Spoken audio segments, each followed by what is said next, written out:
So Time Magazine has this 100 Days interview with President Trump, and I want to zero in on something very interesting. At some point in the interview, the interviewer asks the president if he is disobeying Supreme Court orders, and the president says, "I believe in the court system. I'm not obeying it."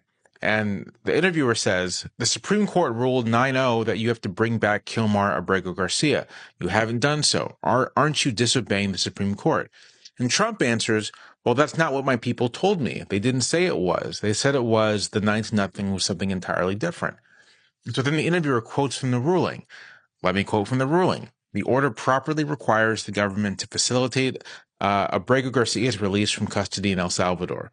Are you facilitating a release?" And then here's what Trump says. "I leave that to my lawyers. I give them no instructions.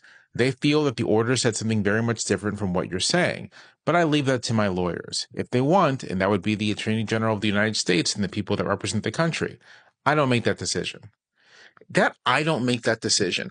I think there's a lot of mounting evidence. And obviously, to a lot of you, this is going to sound obvious, but just let me say my piece here. I think there is mounting evidence that effectively Donald Trump is not the president. I was saying this a little earlier with regards to Doge, but I think across every area, it's not actually clear to me that Donald Trump is the president, that he's making any decisions whatsoever. It seems to me instead that there's a coterie of figures around the president who are making policy and making decisions, and he's basically giving them his signature. But I don't think he's actually making any decisions, and I don't think he's actually really governing in any meaningful sense.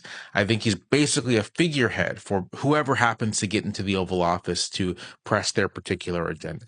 And this interview to me is even more evidence of this, that there effectively isn't really a president right now. There's just this doddering old man in the White House who is doing whatever he's told. And before any of you say, well, what about Biden? There's actually no evidence that Biden was like this at all. Even the harshest critiques of how old man Biden operated in the White House acknowledged that he actually was making decisions. But that doesn't appear to be the case here.